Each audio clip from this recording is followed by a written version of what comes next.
Tumsifu Yesu Kristo. Mheshimiwa Makamu wa Rais, nimekuja kusalimia kwa niaba ya kamati ya kudumu ya Bunge ya Elimu, Utamaduni na Michezo. Mheshimiwa mgeni rasmi, sisi tumekabidhiwa jukumu la kuisimamia Wizara ya Elimu, Sayansi na Teknolojia katika utekelezaji wa majukumu na kuitizama kwa niaba ya wananchi tunaowawakilisha bungeni. Kwa furaha na faraja kubwa niko mbele yako kuishukuru Wizara ya Elimu, Sayansi na Teknolojia chini ya Profesa Adolf Mkenda kwa mafanikio makubwa, mageuzi na mapinduzi makubwa yaliyofanyika ndani ya muda mfupi tumeyashuhudia. Mheshimiwa Makamu wa Rais, sio kipindi kirefu sana tangu tumekuwa tukishuhudia maeneo mengi, si tu kwa wanasiasa lakini pia kwa wadau mbalimbali wa elimu walikuwa wakitukana serikali kwamba inatoa wanafunzi ambao hawaajiriki kwenye soko la ajira. Lakini Dkt. Samia Suluhu Hassan, Rais wa Jamhuri ya Muungano wa Tanzania, amefanya kazi kubwa ya mageuzi ya elimu, na leo tunashuhudia kwenye mpango huu anaendelea kudhihirisha kwamba safari yake ya mageuzi na maboresho ya elimu nchini haijakamilika, bado inaendelea.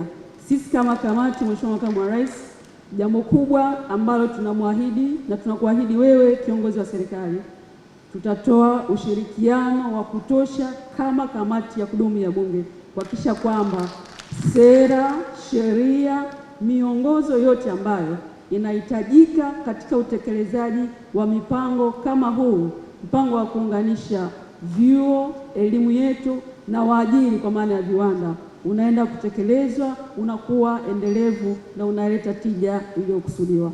Mheshimiwa Makamu wa Rais, naomba nimalize kwa kusema tumeona na tumejifunza katika vyuo katika nchi mbalimbali, nchi kama Finland, nchi kama China, nchi kama Japan, hata Morocco,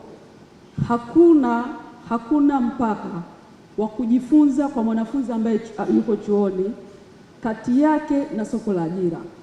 Hakuna mtaala wa siri. Mitaala inaandaliwa kwa kushirikiana na wadau ambao ni waajiri, wanapata fursa ya kuingia vyuoni kufundisha na kuandaa wanafunzi, na mwisho wa siku ile competence, ujuzi ambao unahitajika kwenye soko, ujuzi ambao unategemewa kwenda kutatua changamoto mbalimbali kwenye jamii unapatikana, na swala la ajira kwa kiasi kikubwa kwenye nchi ambazo zimeshirikisha waajiri na vyuo limekuwa ni jambo ambalo lina unafuu na gap lake linakwenda linapungua. Ni matumaini yetu kwa Tanzania tunapoanza leo na mapinduzi haya makubwa ya kuhaisha huu mpango. Yapo mambo mengi yamefanyika kwenye nchi yetu, Mheshimiwa Makamu wa Rais, yameishia kuwekwa makabatini kwenye makaratasi.